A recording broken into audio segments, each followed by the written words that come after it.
ഓർമ്മയ്ക്കായി ഭാഗം 97. അമ്മുവിനെയും ആൽഫിയെയും അങ്ങനെ കാണുമ്പോൾ വല്യപ്പച്ചനും വല്യമ്മച്ചിക്കും നിറഞ്ഞ സന്തോഷമായിരുന്നു. അത് കണ്ടുകൊണ്ട് ശ്രീവിദ്യയും ചന്ദ്രശേഖരനും മുത്തശ്ശനും ഉണ്ടായിരുന്നു. അവരുടെ എല്ലാവരുടെയും മനസ്സ് നിറഞ്ഞ കാഴ്ചയായിരുന്നു ആൽഫ്രഡ് സാമുവൽ നരിക്കുന്നേലിൻ്റെ അവൻ്റെ നല്ല പാതിയുടെയും ഒരുമിച്ചുള്ള ചിത്രം. എന്നാൽ പകയെരിയുന്ന കണ്ണുകളുമായിട്ട് രണ്ടുപേർ മാത്രം അവിടെ ഉണ്ടായിരുന്നു. ആൽഫിയുടെയും അമ്മുവിൻ്റെയും ജീവിതത്തിൽ ഈ സന്തോഷം നിലനിർത്തില്ല എന്ന ദൃഢനിശ്ചയത്തോടെ നിൽക്കുന്ന രണ്ടു പേർ. നാദ് പെട്ടെന്ന് തന്നെ കാറിൽ കയറി വണ്ടി ഓടിച്ച് പുറത്തേക്ക് പോയി. അവൻ പോകുന്നത് കണ്ട ആൽഫി അമ്മുവിനെയും കൊണ്ടുവന്ന് വണ്ടിയിൽ കയറി. അവർ പള്ളിയിലേക്ക് ചെന്നു. നാദ് അതിനു മുമ്പ് പള്ളിയിലെത്തിയിരുന്നു. അവൻ ഫോണിൽ സംസാരിച്ചു കൊണ്ട് നിൽക്കുമ്പോഴാണ് ആൽഫിയും അമ്മുവും വന്നിറങ്ങുന്നത്. അപ്പോഴേക്കും വീട്ടുകാരും എല്ലാവരും എത്തിയിരുന്നു. വണ്ടിയിൽ നിന്നും ഇറങ്ങുന്ന ആൽഫിയെയും അമ്മുവിനെയും എല്ലാവരും ശ്രദ്ധിക്കുന്നുണ്ടായിരുന്നു. അത് ആൽഫി വിവാഹം കഴിച്ച പെൺകുട്ടിയല്ലേ? ഇവരുടെ വിവാഹമല്ലേ വീണ്ടും നടക്കാൻ പോകുന്നത് എന്നെല്ലാമുള്ള സംസാരം എല്ലാവരും കേൾക്കുന്നുണ്ട്. എന്നാലും ആരും അതിന് മറുപടി കൊടുത്തില്ല. നീനയും ചെക്കനും എല്ലാം പള്ളിയിലേക്ക് കയറി. അവരുടെ പുറകെ തന്നെ വല്യപ്പച്ചനും വല്യമ്മച്ചിയും ആൽഫിയും അവൻ്റെ കൈപിടിച്ച് അമ്മുവും ഉണ്ടായിരുന്നു. അവൻ്റെ വീട്ടുകാരും എല്ലാവരും കൂടിയാണ് പള്ളിയിലേക്ക് കയറിയത്. ജാസ്മിൻ്റെ കൂടെയുണ്ടായിരുന്ന അവളുടെ അച്ഛനും അമ്മയും അവളോട് സംസാരിക്കാനായിട്ട് അടുത്തേക്ക് വരുമ്പോഴെല്ലാം അവൾ അവരെ ദേഷ്യത്തോടെ വഴക്ക് പറഞ്ഞ് അകറ്റി നിർത്തുകയായിരുന്നു. നാദ് പള്ളിയിലേക്ക് കയറാതെ പുറത്തുനിന്ന് ആരോടോ ഫോണിൽ സംസാരിച്ചു കൊണ്ട് നിൽക്കുകയായിരുന്നു. ഫോൺ കട്ട് ചെയ്ത് കഴിഞ്ഞ് പള്ളിയിലേക്ക് കയറുമ്പോൾ നാദിൻ്റെ ചുണ്ടിൽ ഒരു പുഞ്ചിരി ഉണ്ടായിരുന്നു. അവൻ പള്ളിയിലേക്ക് കയറിയപ്പോഴേക്കും അവൻ്റെ കണ്ണുകൾ തിരഞ്ഞത് അമ്മുവിനെയായിരുന്നു. ആൽഫിയുടെ അടുത്ത് ചേർന്ന് നിന്നുകൊണ്ട് പള്ളിയിലെ പരിപാടികളെല്ലാം കണ്ടുകൊണ്ട് നിൽക്കുന്ന അവളെ അവൻ നോക്കി. നാദ് ആൽഫിയെ തന്നെ നോക്കി നിന്നുകൊണ്ട് 1, 2, 3 എന്ന് കൗണ്ട് ചെയ്തു. 10 എന്ന് പറഞ്ഞതും ആൽഫിയുടെ കയ്യിലെ ഫോൺ റിങ് ചെയ്തു. ഫോൺ എടുത്ത് ചെവിയിലേക്ക് വെച്ച ആൽഫി മറുവശത്തു നിന്ന് പറയുന്നത് കേട്ട് പെട്ടെന്ന് അവിടെ നിന്നും തിരിഞ്ഞു നടന്നു. പെട്ടെന്ന് തൻ്റെ അടുത്ത് നിന്ന് പോകുന്ന ആൽഫിയെ കണ്ട് അമ്മു തിരിഞ്ഞു നിന്നു. ആൽഫി പോകുന്നത് കണ്ട വല്യപ്പച്ചനും വല്യമ്മച്ചിയും എല്ലാവരും നോക്കി. ഇതിവൻ എവിടെ പോകുന്നതാ? വല്യമ്മച്ചി ചോദിച്ചു. ആൽഫി പോകുന്നത് കണ്ട് ആൻസിയും ജൂലിയും തെരേസയും അമ്മുവിൻ്റെ അടുത്തേക്ക് വന്നു. ഇച്ചാൻ എവിടെ പോയതാ അമ്മു? ആൻസി ചോദിച്ചു. എന്നോട് പറഞ്ഞില്ല, ഒരു ഫോൺ വന്നു, പെട്ടെന്ന് പോയി, അവൾ പറഞ്ഞു. ആരായിരിക്കും അത്ര അത്യാവശ്യക്കാര്? ആൻസി ചോദിച്ചു.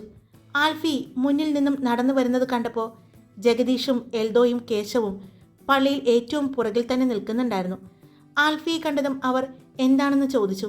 ആൽഫി എന്തോ പറയുന്നതും അവൻ്റെ കൂടെ അവർ പോകുന്നതും എല്ലാം നാദ് ഒരു പുഞ്ചിരിയോടെ നോക്കി നിന്നു. അവൻ പിന്നീട് തിരിഞ്ഞ് അമ്മുവിനെ നോക്കി. പള്ളിയുടെ പുറത്തേക്ക് തന്നെ നോക്കി നിൽക്കുന്ന അവളെ കണ്ടതും അവൻ്റെ കണ്ണുകൾ വിടർന്നു. ഇപ്പോൾ വരുമായിരിക്കും, എന്തെങ്കിലും അത്യാവശ്യം ഉണ്ടാകും, ചിലപ്പോൾ ഭക്ഷണം കൊടുക്കുന്നിടത്തേക്ക് എന്തെങ്കിലും കാരണം ഉണ്ടായിട്ട് പോയതായിരിക്കും. ആൻസി അമ്മുവിനെ സമാധാനിപ്പിക്കുന്നുണ്ട്. പള്ളിയിലെ കെട്ട് കഴിഞ്ഞ് എല്ലാവരും പുറത്തേക്ക് ഇറങ്ങിയപ്പോഴും അമ്മു അവിടെയെല്ലാം ചുറ്റും നോക്കി. ആൽഫിയുടെ വണ്ടി ഉണ്ടോ എന്നാണ് നോക്കുന്നത്. വണ്ടി കാണാതായപ്പോൾ തന്നെ ആൽഫിച്ചായൻ അവിടെ ഇല്ല എന്ന് അവൾക്ക് മനസ്സിലായി. അവൾ ഫോണെടുത്ത് ആൽഫിയെ വിളിച്ചു. റിങ് ചെയ്യുന്നതല്ലാതെ എടുക്കുന്നുണ്ടായിരുന്നില്ല. അപ്പോഴേക്കും അവളുടെ അടുത്തേക്ക് ചാൾസ് വന്നു. ഇച്ചായൻ എവിടെ പോയതാണെന്ന് അറിഞ്ഞോ? അവൾ ചോദിച്ചു. ഞാൻ ഇച്ചായനെ വിളിച്ചു, എടുക്കുന്നുണ്ടായിരുന്നില്ല. അവസാനം എൽദോച്ചായനെ വിളിച്ചു, അവർ ഹോസ്പിറ്റലിലാണെന്ന് പറഞ്ഞു. ഇന്നലെ അപകടം സംഭവിച്ച ഒരു പ്രായമുള്ള ആളുകളെക്കുറിച്ച് പറഞ്ഞില്ലേ, അവർക്കെന്തോ പ്രശ്നം, ഹോസ്പിറ്റലിൽ അങ്ങനെ പോയതാണ് ഇച്ചായൻ. പെട്ടെന്ന് വരാമെന്ന് പറഞ്ഞിട്ടുണ്ട്. അമ്മുവിനോട് പ്രത്യേകം പറയാൻ പറഞ്ഞിട്ടുണ്ട്, ചാൾസ് പറഞ്ഞു. അത് കേട്ടപ്പോൾ അവൾക്ക് ഒരാശ്വാസം തോന്നി. അപ്പോഴേക്കും വല്യപ്പച്ചനും വല്യമ്മച്ചിയും ആൽഫിയുടെ അപ്പച്ചനും എല്ലാം അടുത്തേക്ക് നിന്നു. അവരോടും കാര്യം പറഞ്ഞു. പോയിട്ട് വരട്ടെ, ഇനി നമുക്ക് വീട്ടിലേക്ക് പോകാം. വീട്ടിൽ അവിടെയെല്ലാം റെഡിയല്ലേ? ഇവിടെ നിന്നും ഇപ്പോൾ പെണ്ണും ചെക്കനും വീട്ടിലേക്ക് പോകും. ഭക്ഷണത്തിൻ്റെ കാര്യങ്ങളെല്ലാം റെഡി ആയിട്ടുണ്ടോ എന്ന് വിളിച്ച് ചോദിച്ചു നോക്കൂ, വല്യപ്പച്ചൻ ചാൾസിനോട് പറഞ്ഞു. അതെല്ലാം ഇച്ചാൻ റെഡിയാക്കിയിട്ടുണ്ട്, നമുക്കെന്നാ പോകാം. നീ ഒരു കാര്യം ചെയ്യ്, നിന്റെ വണ്ടിയിൽ കുട്ടികളെ കൊണ്ടുപോ. അപ്പോഴേക്കും അവരുടെ അടുത്തേക്ക് ശ്രീവിദ്യയും ചന്ദ്രശേഖരനും വന്നു. ആൽഫി? ചന്ദ്രശേഖർ ചോദിച്ചതും അവൻ ഹോസ്പിറ്റലിൽ അത്യാവശ്യമായിട്ട് പോയതാണെന്ന് വല്യപ്പച്ചൻ കാര്യം പറഞ്ഞു. എന്നാ ഒരു കാര്യം ചെയ്യ്, മക്കള് ഞങ്ങളുടെ ഒപ്പം വരട്ടെ എന്ന് പറഞ്ഞ് അമ്മുവിനെയും ആൻസിയെയും കൂട്ടരെയും അവരുടെ കാറിൽ കയറ്റി. നീ ഇന്ന് മുഴുവനും അവിടെ ആ തിരക്കുകളിൽ നിൽക്ക്. ഇവിടെ നിന്റെ പെണ്ണ് ഒറ്റയ്ക്ക്. നിന്നെ ഞാൻ അവളുടെ അടുത്ത് നിർത്തില്ല. അതിനുള്ള അവസരം നിനക്ക് ഞാൻ ഇനി തരില്ല. നാദ് ചന്ദ്രശേഖരൻ്റെ കാറിലേക്ക് കയറുന്ന അമ്മുവിനെ നോക്കിക്കൊണ്ട് മനസ്സിൽ പറഞ്ഞു. ജാസ്മിനും ആൽഫി പുറത്തേക്ക് പോകുന്നത് കണ്ട് സങ്കടത്തിൽ തന്നെ നിൽക്കുകയായിരുന്നു. സംസാരിക്കാൻ വേണ്ടി ഒരു അവസരത്തിനായി കാത്തു നിൽക്കുന്ന സമയത്താണ് അവൻ പെട്ടെന്ന് പോകുന്നത് കണ്ടത്. അവളും ആൽഫിയുടെ ഫോണിലേക്ക് വിളിച്ചു നോക്കുന്നുണ്ടെങ്കിലും ഫോൺ എടുത്തില്ല. എല്ലാവരും നരിക്കുന്നേൽ വീട്ടിലേക്ക് എത്തി. അവിടെ ഫംഗ്ഷൻ തുടങ്ങി. ഭക്ഷണമെല്ലാം കാറ്ററിംഗിൽ ആളുകൾ നന്നായി തന്നെ അറേഞ്ച് ചെയ്തിട്ടുണ്ടായിരുന്നു. പാട്ടും ഡാൻസും എല്ലാമായി നീനയുടെയും ചെക്കനെയും സ്റ്റേജിലേക്ക് കയറ്റി. കേക്ക് മുറിക്കൽ, വൈൻ കൊടുക്കലും എല്ലാമായി പരിപാടി ഭംഗിയാകുമ്പോൾ അമ്മു മാത്രം സങ്കടത്തിലായിരുന്നു. പെട്ടെന്ന് ആൽഫി ഒന്നും പറയാതെ പോയപ്പോൾ അവൾക്ക് വിഷമം തോന്നി. പിന്നെ ഹോസ്പിറ്റലിൽ കാര്യമാണെന്ന് പറഞ്ഞപ്പോഴാണ് അവൾക്ക് ഒരു ആശ്വാസം തോന്നിയത്. എന്നാലും അവൾ ഫോൺ കോൾ പ്രതീക്ഷിച്ചിരുന്നു. ഇടയ്ക്ക് ഫോണിലേക്ക് നോക്കുന്നുണ്ടായിരുന്നു. അവളുടെ കൂടെ തന്നെ ആൻസിയും ജൂലിയും തെരേസയും അമ്മുവിൻ്റെ കൂട്ടുകാരും എല്ലാവരും ഉണ്ടായിരുന്നു. അമ്മുവിന് പക്ഷേ അവിടെ ഇരിക്കാൻ തോന്നുന്നുണ്ടായിരുന്നില്ല. ആൻസി, ഞാൻ വീട്ടിലേക്ക് പോയിക്കോട്ടെ? അവൾ ചോദിച്ചു. എന്തു പറ്റിയടാ?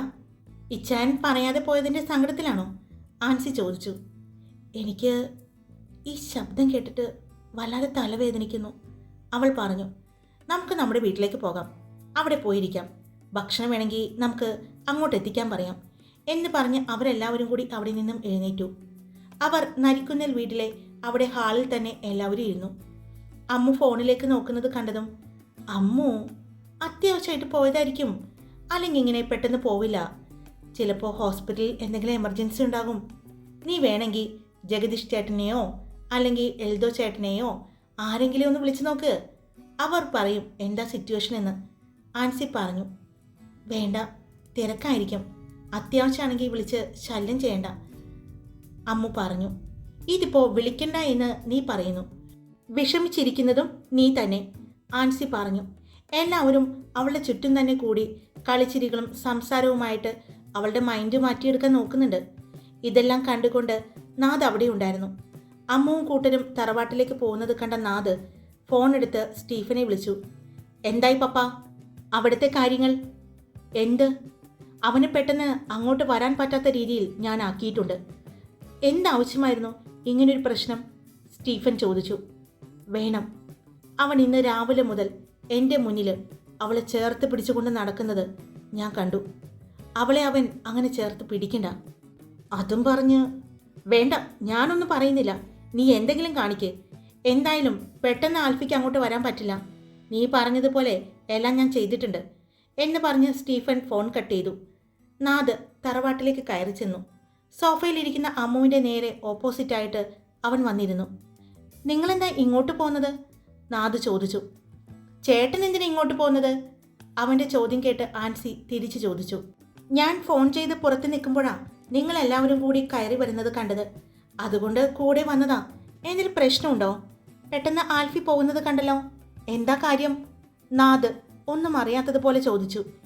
ചേട്ടാ, എല്ലാ ചോദ്യങ്ങളും കൂടി ഒരുമിച്ച് ചോദിക്കല്ലേ? ആൽഫി ചായന് എന്തോ ഒരു അത്യാവശ്യം വന്ന് പോയതാണ്, വിളിച്ചിട്ടുണ്ടായിരുന്നു, ഇപ്പോൾ വരാമെന്ന് പറഞ്ഞു. ആൻസി പറഞ്ഞതും നാദ് അവളെ ഒന്ന് കൂർപ്പിച്ചു നോക്കി. കാരണം തൻ്റെ ആളുകൾ ആൽഫിയുടെ ആളുകളെ നിരീക്ഷിച്ചുകൊണ്ട് അവിടെയുണ്ട്. ആൽഫി അവിടെ തന്നെയുണ്ടെന്ന് അറിയാൻ സാധിച്ചു. പിന്നെ ഇപ്പോൾ എന്തായാലും വരില്ല എന്ന് അവന് ഉറപ്പായിരുന്നു. നിങ്ങളുടെ വിവാഹം കഴിഞ്ഞിട്ട് എത്ര നാളായി? അമ്മുവിനോട് നാദ് ചോദിച്ചു. 1 മാസമാകാൻ പോകുന്നു, അവൾ പറഞ്ഞു.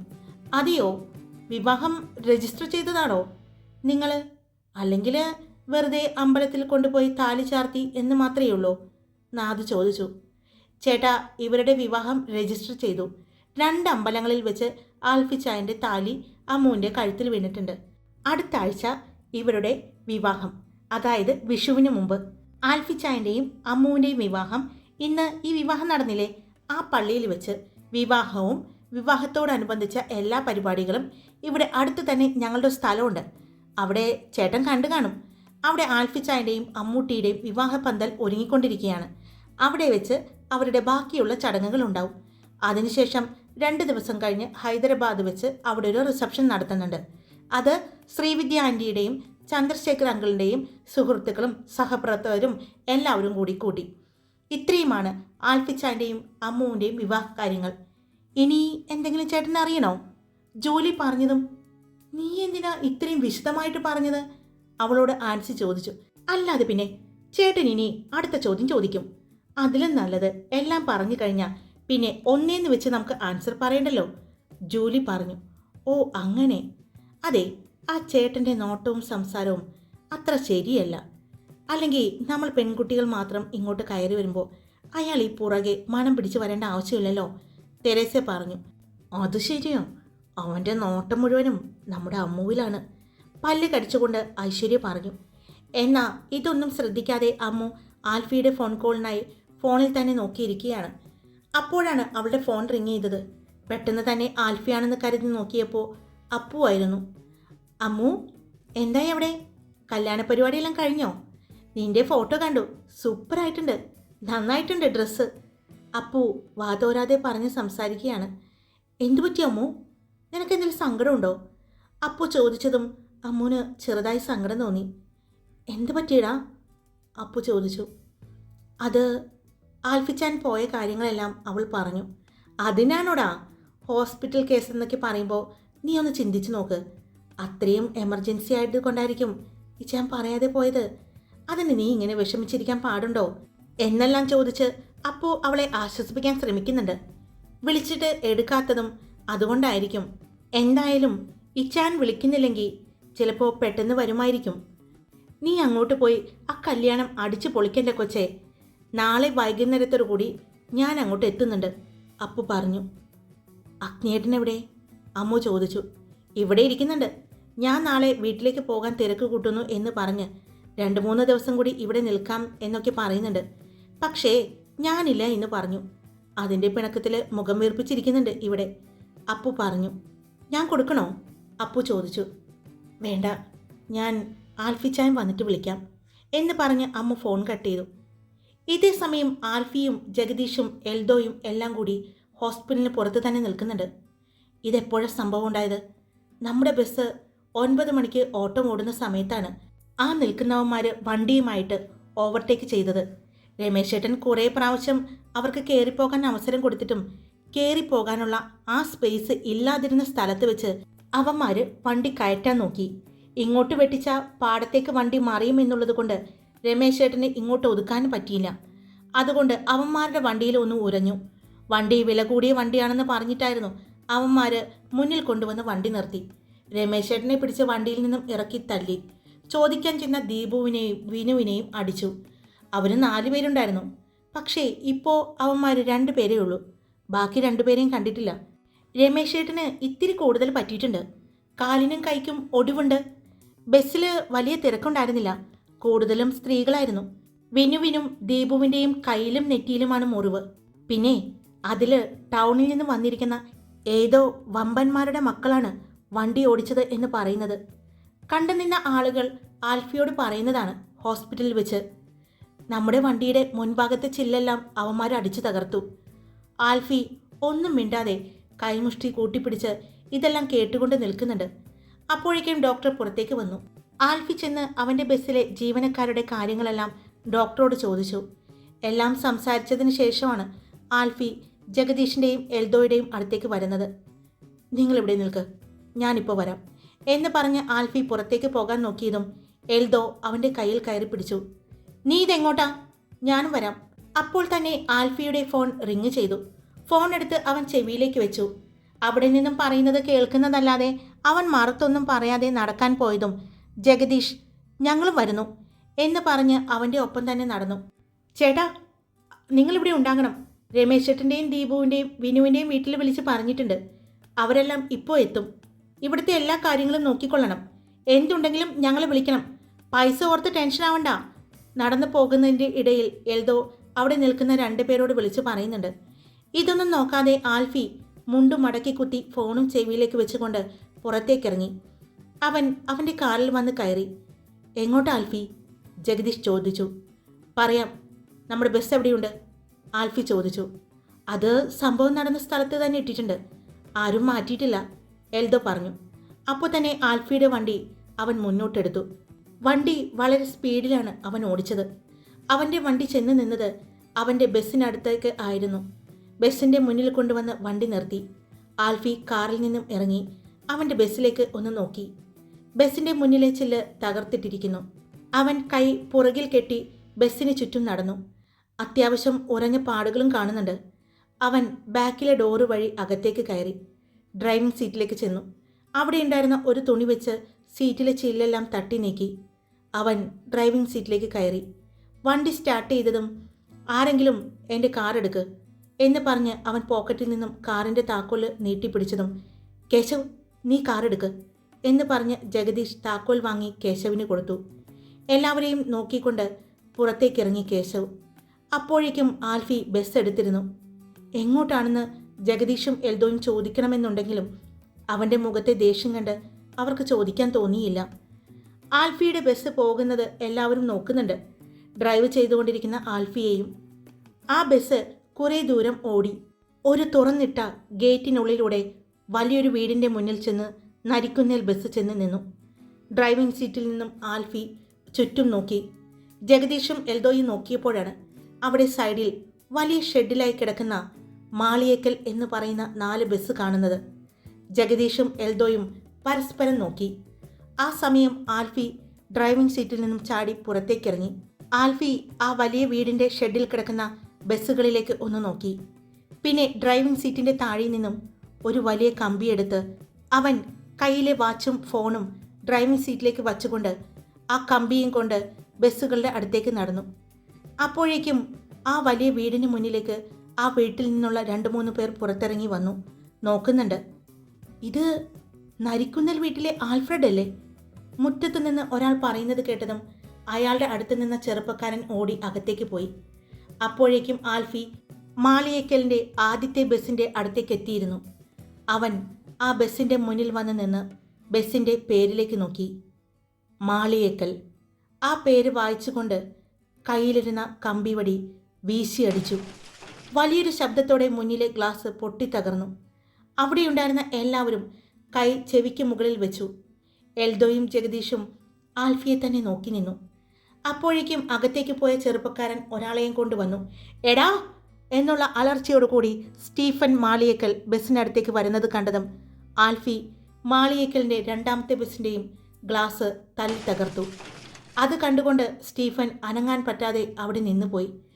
നിമിഷ നേരം കൊണ്ട് തന്നെ മാളിയേക്കൽ വീടിൻ്റെ 4 ബസ്സിൻ്റെയും മുന്നിലെ ചില്ലുകൾ പൊട്ടിത്തകർന്നു. പ്രതികരിക്കാൻ പറ്റാത്ത ഞെട്ടലിൽ സ്റ്റീഫൻ അങ്ങനെ തന്നെ നിന്നു. എല്ലാം കഴിഞ്ഞ ആൽഫി ആ കമ്പിവടിയുമായിട്ട് സ്റ്റീഫൻ്റെ അടുത്തേക്ക് ചെന്നു. ഞാൻ ഇനി ഒരു വരവ് കൂടി വരും. ഇപ്പോൾ വന്നത് എൻ്റെ ബസ് എങ്ങനെയാണോ നിങ്ങളാക്കിയത് അതിനിരട്ടി തരാനാണ്. ഇനി എന്നെ വിശ്വസിച്ച് എൻ്റെ ബസ്സിൽ ജോലി ചെയ്യുന്ന എൻ്റെ കൂടപ്പറപ്പുകളെ പോലെ കൊണ്ടു നടക്കുന്ന അവരെയാ നിൻ്റെ ആളുകൾ ഹോസ്പിറ്റലിലാക്കിയിരിക്കുന്നത്. അവർ 3 പേരാണ്. അപ്പോൾ നിൻ്റെ എത്ര പേരെയായിരിക്കും ഞാൻ ഹോസ്പിറ്റലിലാക്കേണ്ടത്? എൻ്റെ ഒരു ബസ് നീ തകർത്തപ്പോൾ നിൻ്റെ 4 ബസ് ഞാൻ തകർത്തിട്ടുണ്ട്. അപ്പോൾ എൻ്റെ 3 പേരെയാണ് നിങ്ങൾ തൊട്ടിരിക്കുന്നത്. അതിൻ്റെ ഇരട്ടിയിൽ ഇരട്ടി നിൻ്റെ ആളുകളെ ഞാൻ വേദനിപ്പിക്കും. നീ എന്ത് തോന്നിവാസമാണ് വീട്ടിൽ കയറി കാണിക്കുന്നത്? സ്റ്റീഫൻ ചോദിച്ചുകൊണ്ട് അടുത്തേക്ക് വന്നതും അവൻ ആ കമ്പി അയാൾക്ക് നേരെ വീശി. ആ വീടിൻ്റെ മുറ്റത്തുണ്ടായിരുന്ന മാളിയേക്കൽ വീട്ടിലെ സ്ത്രീകളെല്ലാം വലിയൊരു കരച്ചിലോടെ കണ്ണുകൾ മുറുക്കിയടച്ചു. ഹായ്, അപ്പോൾ സ്റ്റോറി ഇട്ടിട്ടുണ്ടേ. ഇഷ്ടപ്പെട്ടാൽ ലൈക്ക് ചെയ്യുക, ഹൈപ്പ് ചെയ്യുക, നിങ്ങളുടെ അഭിപ്രായങ്ങൾ പറയുക. കമൻറ്റ് കുറഞ്ഞു വരാണേ, അപ്പോൾ നിങ്ങളുടെ അഭിപ്രായങ്ങളൊക്കെ പറഞ്ഞോളൂ. സബ്സ്ക്രൈബ് ചെയ്ത് കേൾക്കുന്നവരുണ്ടെങ്കിൽ സബ്സ്ക്രൈബ് ചെയ്ത് സപ്പോർട്ട് ചെയ്തോളൂ. Love you all. It's me Karthika.